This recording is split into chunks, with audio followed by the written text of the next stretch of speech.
Boa noite, pessoal. Para quem não me conhece, meu nome é Josiane Louvera. A gente vai corrigir as questões de direito penal. Vocês já receberam as questões anteriormente, né? Sim. Fizeram? Sim. Fizeram tudo? Não. Fizeram quantas? Vai falar com eles? Deixar esse recado que eu... Aham. Arrebentar eles? Mas por que, coitados? É para arrebentar vocês? Fizeram tudo em casa? Então como é que arrebenta assim? É claro que não dá, né, minha filha? Não tem condições de jeito nenhum. Não tem condições de jeito nenhum. Não, a gente já vai corrigir essas aqui, já tem questões, tem 120 e pouca, não tem condições. Vamos fazer então, vamos começar. Eu tô perguntando se fizeram que eu não preciso dar tempo. A gente fez até qual, mais ou menos? 40, 50, 30, 25, né? É. Fez toda a parte geral, exatamente. Então vamos começar. Primeira questão. O artigo 1º do Código Penal afirma que não há crime sem lei anterior que o defina e que não há pena sem prévia combinação legal. Mencionado dispositivo corresponde a qual princípio do direito penal? Bom, essa daqui você já olha para a questão e já fala, essa aqui veio para eu não zerar. Não foi isso? Qual que a gente marcou então? Letra A, né? Princípio da legalidade previsto aí no artigo 1º do Código Penal. O que o legislador diz lá para a gente no artigo 1º? Exatamente a respeito do princípio da legalidade. Aqui no artigo 1º a gente vai ter o princípio da legalidade ou da reserva legal. Por quê? Porque o crime e a pena são matérias reservadas à lei. Só que não basta ter lei. Essa lei, ela precisa ser anterior. Então, a gente também vai encontrar aqui o princípio da anterioridade.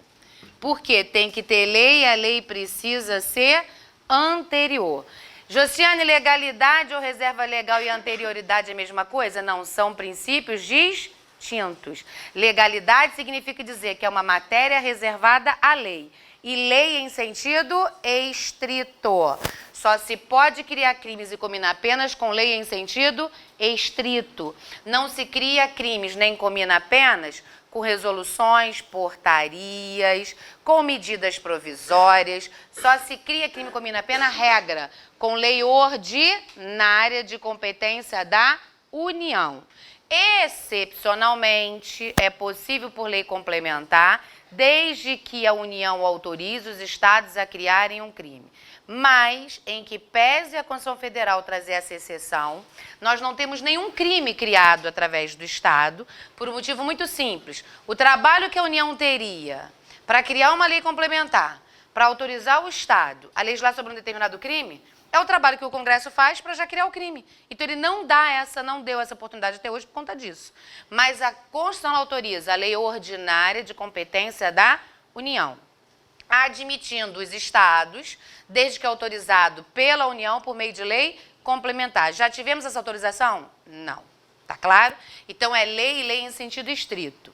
E essa lei não basta existir, ela tem que ser anterior. Por quê? Porque é necessário que eu tenha primeiro uma lei descrevendo o que é crime, para depois aquele fato poder ser incriminado.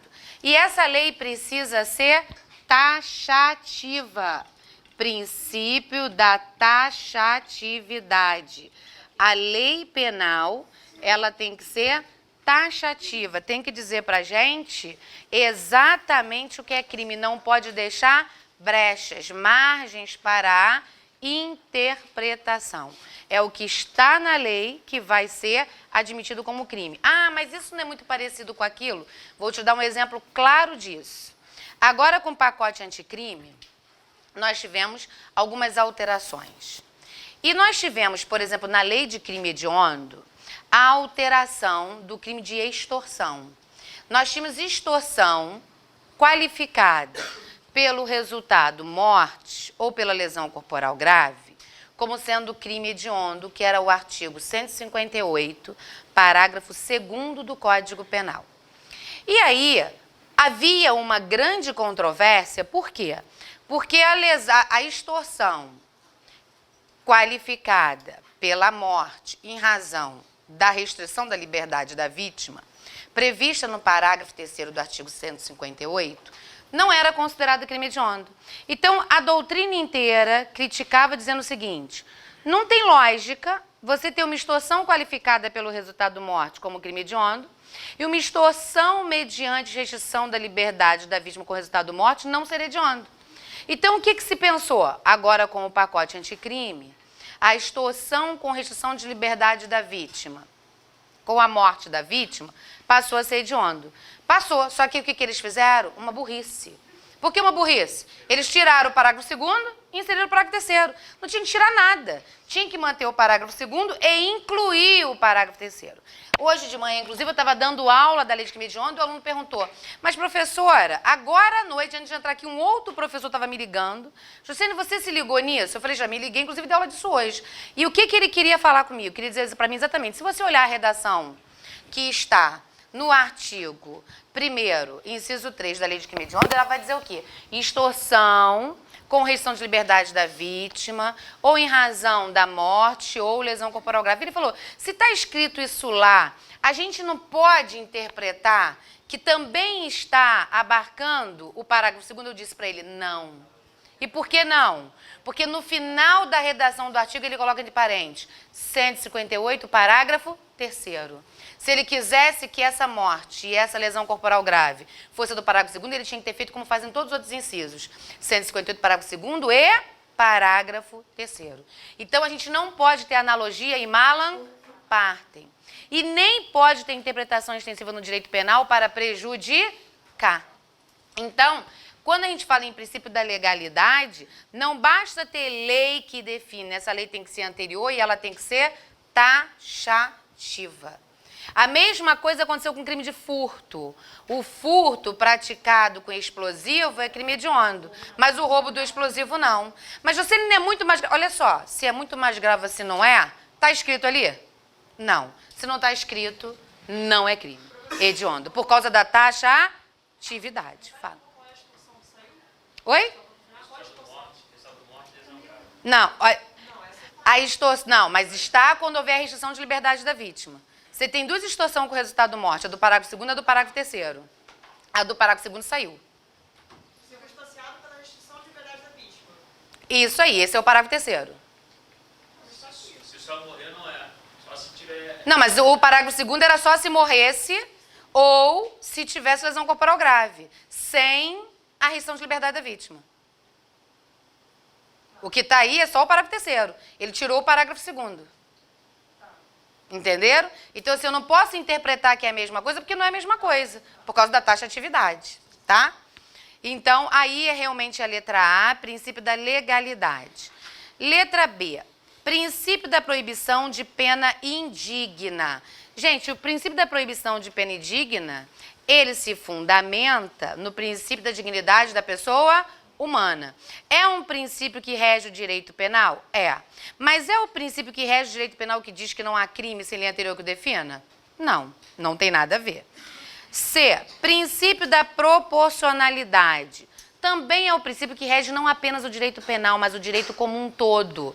Até porque vai ter que se verificar a proporcionalidade entre a pena combinada e a gravidade do delito, o bem juridicamente tutelado. Mas não é esse princípio que tutela a regra de que não há crime sem lei anterior que o defina.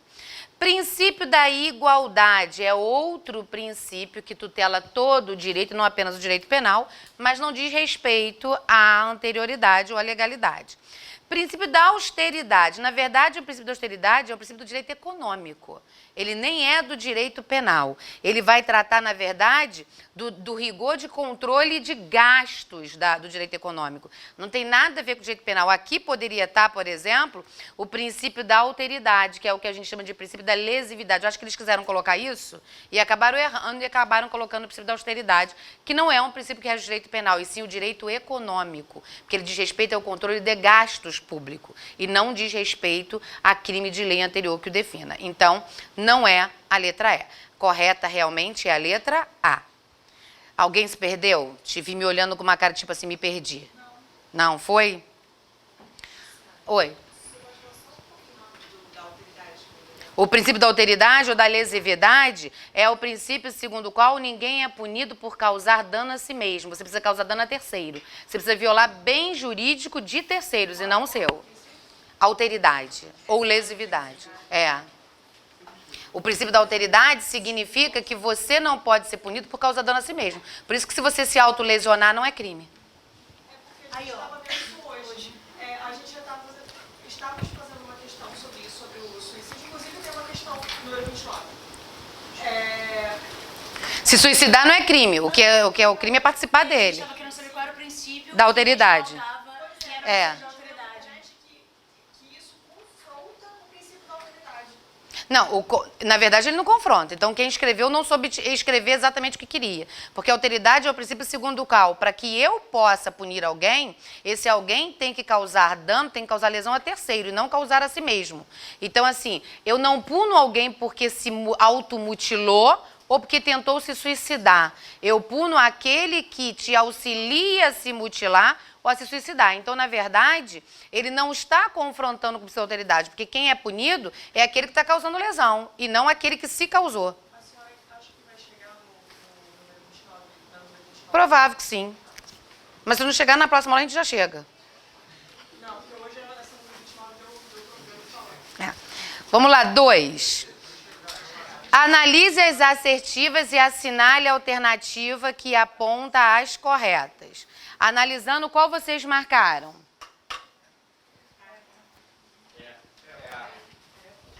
A questão vai para vocês com gabarito? Ah, ridículo. Não, acho péssimo. Porque a gente erra, a gente já vai buscar. Tem alguém que olha na hora de fazer questão? Ah, mas aí o problema é que quando a gente vai corrigir, você já sabe a resposta. Você tinha que correr atrás, sempre correr. É. Claro que rola. Assim, um ou outro consegue até fazer sem olhar, mas a tentação bate, grita. Você vai lá na frente e vai ver, não adianta. Nas minhas próximas questões, vou fazer para não mandar. Pois é, porque já viu, é.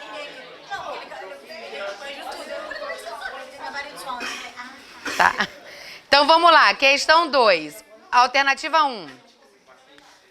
Não há crime sem lei anterior que o defina, não há pena sem prévia combinação legal. Correto, mesma resposta da questão anterior, é o princípio da legalidade do artigo 1º. 2.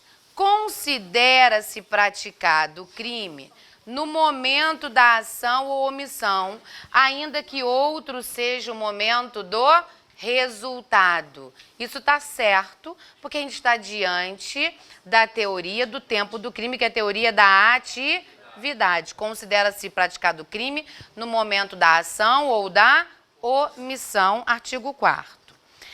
3. Oi. Não há crime sem lei anterior que defina? Não há crime sem lei anterior que defina nem pena sem prévia combinação legal, é o princípio da legalidade ou reserva legal e da anterioridade. Porque o artigo 1º ele vai contemplar os 3 princípios. Na verdade, ele vai contemplar legalidade ou reserva legal, que é um princípio, anterioridade, que é outro, e taxatividade, que é outro.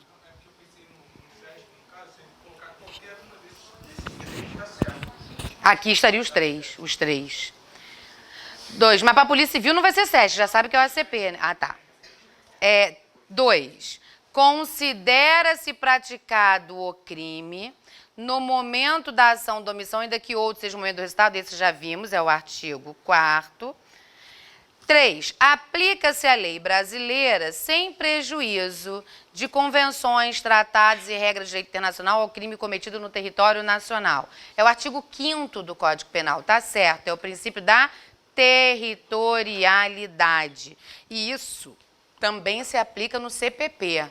O artigo 1º do CPP, ele vai dizer pra gente: aplica-se aos processos no território nacional a territorialidade, sem prejuízo de quê? Sem prejuízo do tratado ou convenção de regras de direito internacional.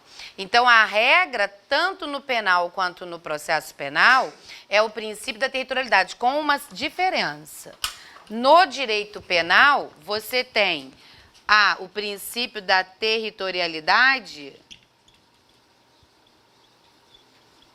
temperada, relativa. Por que o princípio da territorialidade temperada ou relativa? Porque aqui o artigo 5º, ele vai aplicar a territorialidade, mas o artigo 7º admite a extraterritorialidade. Então, no direito penal, a gente vai verificar o seguinte. No direito penal, a gente vai verificar o seguinte: aplica-se a lei penal aos crimes ocorridos no território nacional, territorialidade. Mas é possível aplicar a lei penal aos crimes ocorridos fora do território nacional, nas hipóteses de extraterritorialidade incondicionada do artigo 7º, inciso 1 e parágrafo 1º, na hipótese de extraterritorialidade condicionada do artigo 7º, inciso 2 e parágrafo 2º, e na hipótese da hipercondicionada do artigo 7º, parágrafo 3º. Então, essas possibilidades que a lei penal traz para o direito penal, elas não existem no direito processual. No direito processual, você vai ter no artigo 1º do CPP o princípio da territorialidade absoluta. Por quê? Porque enquanto a lei penal ela pode ser aplicada aos crimes ocorridos em território nacional e, excepcionalmente nessas hipóteses aqui, elas podem ser aplicadas aos crimes ocorridos em território estrangeiro, a lei processual ela nunca será aplicada a processo em território estrangeiro. O artigo 1º do CPP ele vai dizer: o CPP se aplica aos processos ocorridos dentro do território nacional. Agora, cuidado, o CPP se aplica aos processos ocorridos no território nacional, tá certo? Agora, o CPP se aplica a todos os processos do território nacional? Errado. SESP já trouxe essa questão 2 vezes. Por quê? Porque não é a todos. Porque existem processos dentro do território nacional que são regidos por leis penais especiais, pelo Código de Processo Penal Militar, que são regidos por tratados ou convenções e regras de direito internacional. Então, você pode afirmar que o CPP só se aplica aos processos no território nacional. Mas ele se aplica a todos os processos do território nacional? Não. Não foi só uma vez que isso foi cobrado em banco, então tem que tomar cuidado. Já a lei penal, não. A lei penal ela se aplica, em regra, aos crimes ocorridos no território nacional e, excepcionalmente, aos crimes ocorridos em território estrangeiro. Por quê? Porque a lei penal não é aqui processa, mas é aqui incrimina. A lei penal é apenas para dizer que aquele fato que você praticou em território estrangeiro é crime e que, por conta disso, você vai ser punido no Brasil. Mas vai ser punido no Brasil segundo as normas do processo penal brasileiro. Então, o processo vai acontecer aonde? No Brasil e não em território estrangeiro. O processo ocorrido em território estrangeiro vai ser regido pela lei estrangeira. O processo ocorrido em território nacional é regido pela lei brasileira. Isso tem que ficar muito claro na hora de fazer uma questão de prova. Fala. Mas se eu segue o processo penal brasileiro, você pode se aplicar a um crime que ocorre fora do Brasil, aí sim. Não, o processo, porque aí, na verdade, a lei processual está sendo aplicada ao processo no Brasil. A lei que se aplicou lá fora é a lei penal, para dizer que aquele fato que ocorreu lá é crime. Mas o processo desse crime no Brasil é aplicado segundo o processo penal brasileiro. Que não necessariamente vai ser o CPP, porque eu não sei qual foi o crime que aconteceu lá fora. Entendeu? Entendemos? Quarta afirmativa.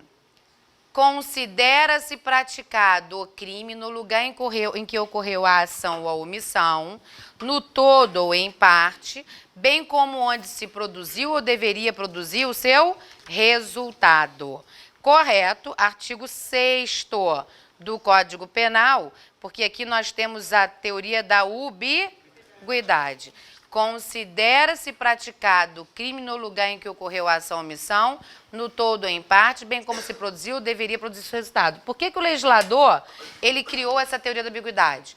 Para solucionar os problemas dos crimes praticados à distância. Porque quando os crimes são praticados à distância, se um país adota a teoria da atividade e o outro adota a teoria do resultado, para o criminoso fica fácil. Imagine que no país A, você adota a atividade. No país X, você adota a atividade. No país Y, você adota o resultado. O que o criminoso faz? Ele pratica a ação aqui, para o resultado ocorrer aqui.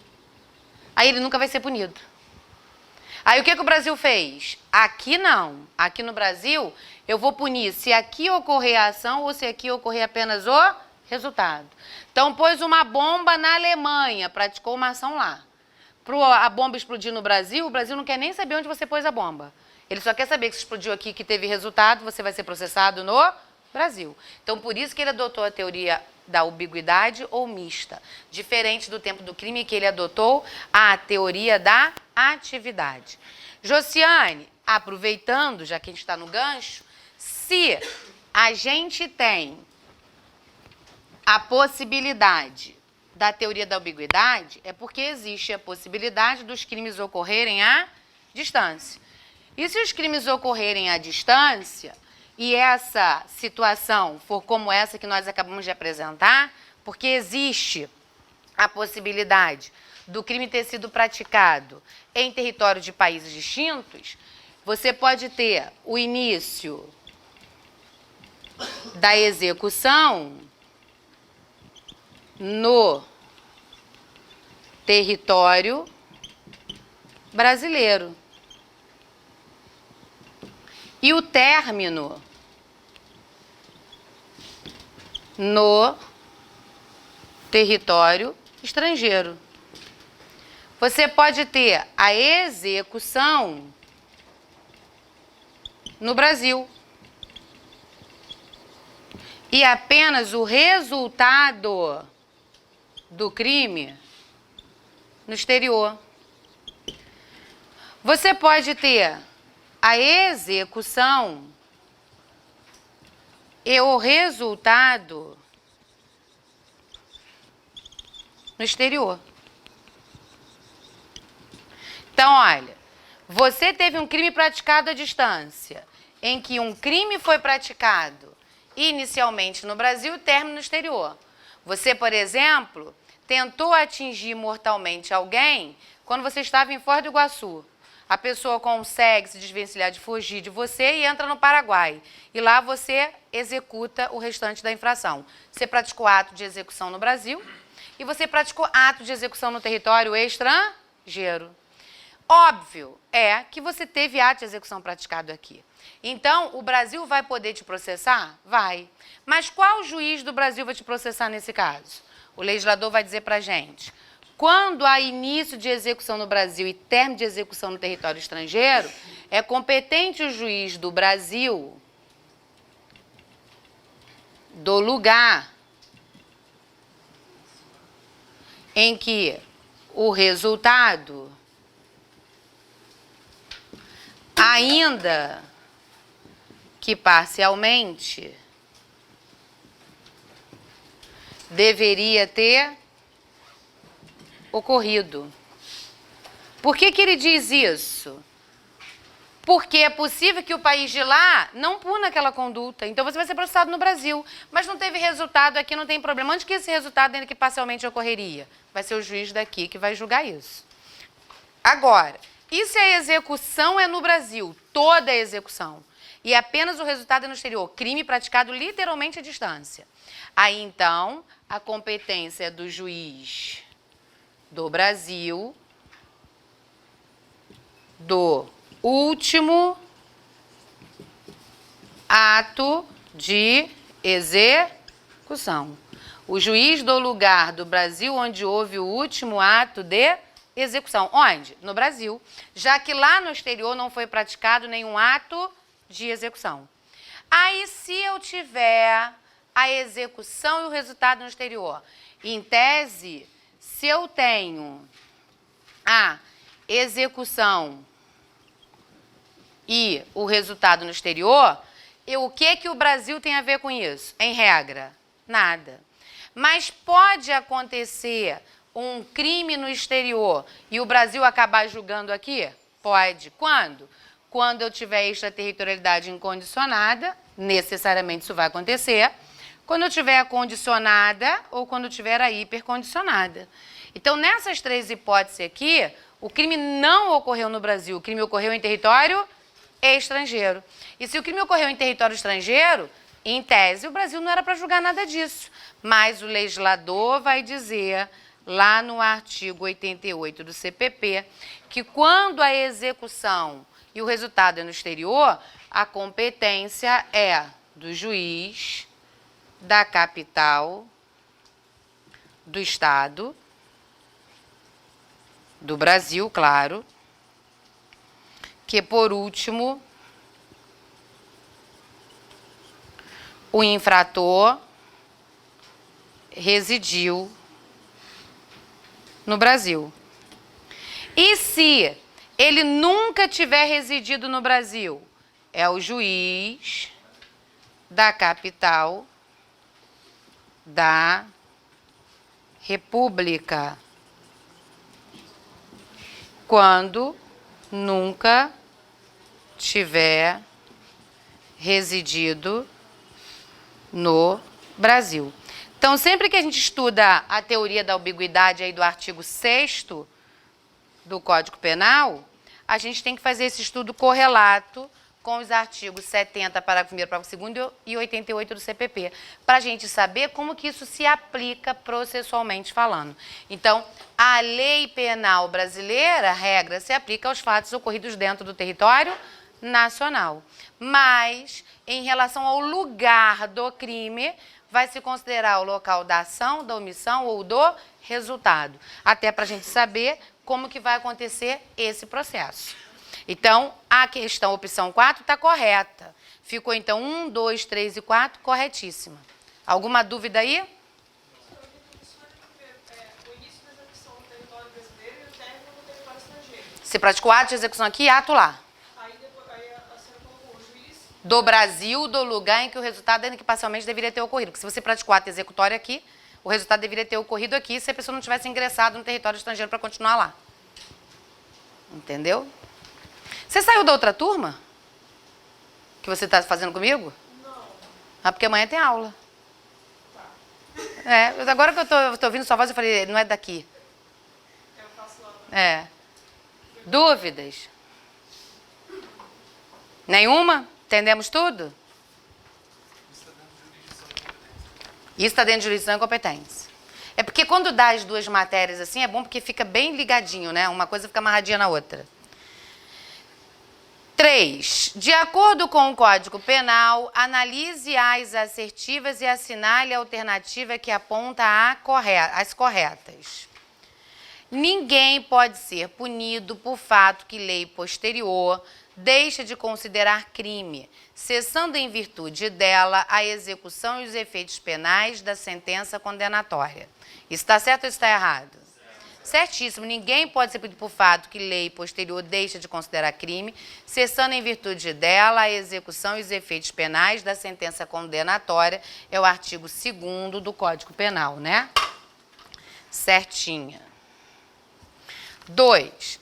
A lei posterior que de qualquer modo favoreceu o agente não aplica-se aos fatos anteriores. Gente, lei posterior que de qualquer modo favorece o agente, em regra, aplica-se a fatos anteriores em razão do princípio da retroatividade da lei penal mais benéfica. Ela só não vai se aplicar quando se tratar de lei excepcional ou lei temporária. E o motivo é simples. Quando a lei é excepcional ou a lei é temporária, não há que se falar em lei posterior. Porque a gente só pensa em lei posterior e em lei anterior quando há conflito de leis penais no tempo. Se há a lei excepcional ou a lei temporária, não há conflito de lei penal no tempo. E por que não? Porque tanto a lei excepcional quanto a lei temporária são leis autos revogáveis. Se elas são leis auto-revogáveis, não tem uma lei anterior a ela, nem uma lei posterior a ela que disponha de forma diversa. Se não tem lei anterior e nem posterior que disponha de forma diversa, não há que se falar nem ultratividade, nem retroatividade. Por quê? Porque ela não está em conflito com nenhuma outra lei. Então, para se falar em retroatividade, ultratividade ou retroatividade, eu tenho que necessariamente estar falando de mais de uma lei. Tem que ter conflito de leis penais no tempo. Sem esse conflito, não há que se falar nada disso. Então, a lei posterior que de qualquer modo favoreceu a gente não se aplica aos fatos anteriores, errado, porque aplica-se artigo 2º do Código Penal.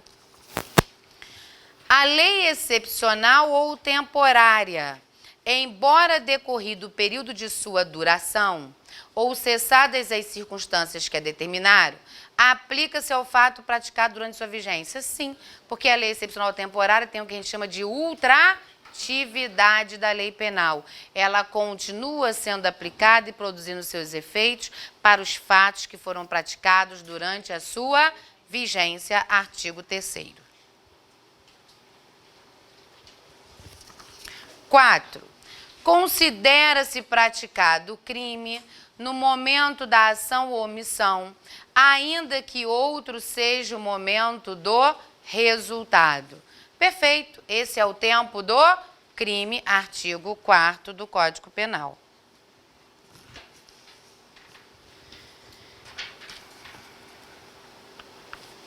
Letra D, 1, 3 e 4 ficaram corretas, certo? Alguma dúvida nessa? Nenhuma? 4. Segundo o entendimento simulado do STJ, inaplicável o princípio da insignificância aos crimes ambientais e aos crimes patrimoniais sem violência ou grave ameaça a pessoas sem reincidente acusado. Olha só, o STJ, ele efetivamente tem resistência ao aplicar o princípio da insignificância nos crimes ambientais. Em que pese haver uma resistência a essa aplicabilidade, a gente sabe que não existe nenhuma súmula nesse sentido e que existem julgados recentes admitindo excepcionalmente o princípio. Então, não é o caso. Aos crimes patrimoniais sem violência ou grave ameaça à pessoa, normalmente admite-se a insignificância. O que eles não admitem é quando existe a reincidência. Então, errada a letra A, porque não tem súmula sobre esse tema. B. Aos crimes praticados contra criança e adolescente e aos crimes contra a ordem tributária. Nós não temos súmulas impedindo o princípio da insignificância aos crimes praticados contra criança e adolescente, nem contra a ordem tributária. Há a resistência em admitir a aplicação do princípio, principalmente quando o crime é contra criança ou adolescente, mas não temos súmula nesse sentido. C. As contravenções penais praticadas contra a mulher no âmbito da violência doméstica e aos crimes contra a administração pública. Nesse caso, nós não temos súmulas. Nas contravenções penais, a súmula 589... E nos crimes contra a administração pública, súmula 599 do STJ.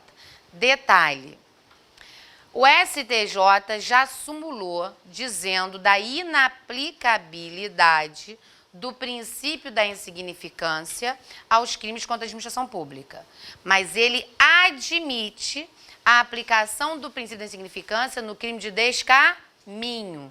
E descaminho é um crime contra a administração pública. Tanto o STJ quanto o STF admitem. E em que pese o STJ falar em súmula que é inaplicável o princípio da insignificância nos crimes contra a administração pública, ele tem decisões admitindo esse princípio no crime de peculato. São raríssimas as decisões, mas tem.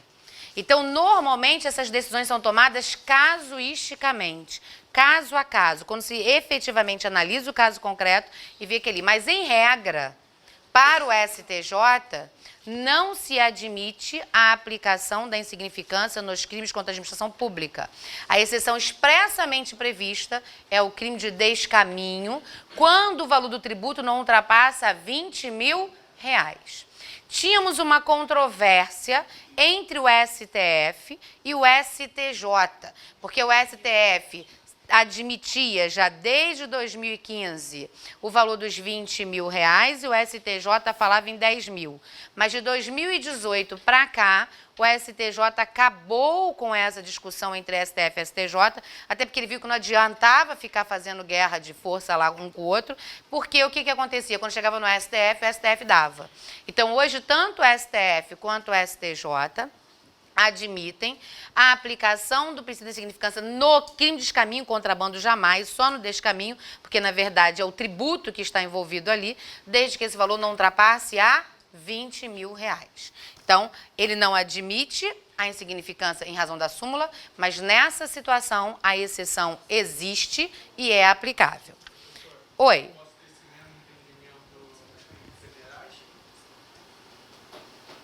Crimes federais de que sentido? Lá ele era implementada somente crimes federais. Ele falava de descaminho, falava do STF, no caso, até 20 mil de crimes tributários, e falava de crimes federais. Não falava sobre. Não dava exemplo. É porque, assim, por exemplo, o problema é como as pessoas escrevem as coisas. O que é crime federal? Nós não temos uma classificação de crime federal. Nós temos classificação de crimes que são de competência da Justiça Estadual ou que são de competência da Justiça Federal. Então, assim, dizer que não se aplica insignificância nos crimes federais, nós temos que ter essa classificação. Então, é porque, às vezes, alguns comentários que a gente verifica que as pessoas escrevem, e muitas vezes, às vezes, fala com o professor, às vezes é falar de forma muito genérica, não existe essa classificação, crimes estaduais e crimes federais, não. Crimes são crimes, que se atentarem contra bens, interesses e serviços da União, das suas empresas públicas, das suas autarquias, serão de competência da Justiça Federal. Por exemplo, o crime contra a ordem tributária, ele pode atingir um tributo federal, um tributo estadual. E aí, então, se atinge o tributo estadual, cabe o federal ou não? Essa afirmação seria uma afirmação muito forte que nenhum dos tribunais tem, tá? Então, eu não indicaria para você fixar isso, não. Porque se fixa dessa forma, acaba achando que sempre que violar o interesse da União, não se aplica a insignificância. 589 e 599. D. Aos crimes de licitações e as infrações de menor potencial ofensivo, já que regidas por lei especial. Bom, não existe súmula quanto aos crimes previstos na lei de licitação, nem muito menos quanto aos de menor potencial ofensivo, né? Agora, a gente tem que levar em consideração que os crimes de menor potencial ofensivo, em que pese tem uma pena pequena, nós temos crimes de menor potencial ofensivo que causam lesão corporal em alguém. E, normalmente, quando você tem a lesão, dificilmente se aplica a insignificância, né? Mas não existe nenhuma súmula impedindo a aplicabilidade. Aos crimes de violação de direito autoral e aos crimes previstos no Estatuto do Desarmamento. Nenhum dos dois tem súmula. Não temos súmula quanto a isso. Lembrando que agora o Estatuto do Desarmamento, tanto nos crimes do artigo 16, 17 e 18, são crimes considerados hediondos. hediondos. E, portanto, independentemente de insignificância, que aqui não vai se aplicar mesmo, e em que pese não tenha súmula, eles agora passam a ser inafiançáveis. Foi até bom passar esse pedacinho para lembrar do seguinte: a gente também vai fazer questões de leis especiais, e vocês já estão estudando há um tempo, já sabem disso. A lei do Estatuto de Desarmamento, ela foi, em 2003, submetida a controle de constitucionalidade, porque logo que ela entrou em vigor, ela dizia que os crimes do artigo 14, 16, 17 e 18 eram crimes inafiançáveis. Lembram disso? E o STF, quem não lembra, depois dá uma olhadinha no código, vai estar escrito lá. E o STF declarou a inconstitucionalidade dessa inafiançabilidade. Inclusive, o artigo 14 dizia que se você portasse uma arma de fogo de uso permitido e a arma fosse sua, podia ter fiança. Se a arma fosse de terceiro, não podia ter fiança. E tudo isso foi declarado inconstitucional à época pelo STF, de forma que nós tínhamos os crimes previstos no Estatuto do Desarmamento como crimes afiançáveis. Aí, no ano retrasado, o artigo 16 do Estatuto do Desarmamento foi considerado crime hediondo pelo parágrafo único da 8.072. Então, ele passou a ser considerado inafiançável, não por aquela regra do Estatuto do Desarmamento, mas pela regra dos crimes hediondos, que são inafiançáveis. Agora, não é mais apenas o 16, é o 16, o 17 e o 18. E aí tem que considerar um outro detalhe, que o legislador, nesse pacote anticrime, fez uma tremenda de uma colcha de retalho, né?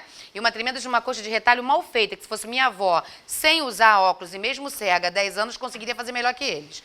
Então, porque as colchas de retalho da minha avó são perfeitas, sem enxergar nada. Já os nossos legisladores são um problema sério. E aí o que acontece? Quando eles fizeram, eles acabaram de fazer a grande besteira. Nós temos no artigo 16 o porte e o posse ilegal de arma de fogo de uso restrito e de uso proibido. O que eles fizeram? Botaram o proibido e tiraram o restrito. Na verdade, a grande discussão era, até 2017, 2018, a discussão era, gente, como pode colocar a posse ilegal de arma de fogo como hediondo e não colocar, antes dessa nova lei, e não colocar o comércio ilegal e o tráfico internacional? Porque a pessoa dizer, poxa, o comércio ilegal e o tráfico internacional são crimes mais graves e não são hediondos. Aí eles, para consertarem, fizeram o quê? Incluíram o comércio, incluíram o tráfico internacional. Mas na hora de colocar o porte, colocou só o de uso proibido, de restrito não. Aí nessa parte, que é o artigo 1º, parágrafo único, inciso 3 da Lei 8.072, ela é uma novatio legis in melius, porque todas as pessoas que estavam respondendo por crime hediondo de portar ou possuir arma de fogo de uso restrito, não mais vai ser considerado hediondo. E, portanto, vai ser afiançável, vai ser suscetível de anistia, graça e indulto. Então, nessa parte aí, é uma lei que vai retroagir. Agora, porte ou posse legal de arma de fogo de uso proibido, continua hediondo. Comércio ilegal de arma de fogo e tráfico internacional de arma de fogo passaram a ser considerados hediondo. Esses dois que não eram antes. Então, nessas duas hipóteses, que são os incisos 3 e 4, os incisos 4 e 5, você vai ter o quê? Você vai ter uma reformatio legis in pejus, não retroage. Por que estamos falando disso? Porque não tem nada mais de insignificante. Estamos falando de crime hediondo. Então, não tem súmula sobre isso. Não tem. Mas vai aplicar insignificância no crime hediondo? Claro que não. Não vai aplicar. E agora, esses 3 crimes vão ser considerados inafiançáveis, em que pese o Estatuto do Desarmamento dizer que eles admitem fiança, não vai admitir, porque são agora considerados crimes hediondos. Tá claro? Então, súmula não tem, mas a aplicabilidade de significância aqui não vai caber. Dúvidas? Nenhuma? Muito fácil? Letra C, então, ficou nossa resposta.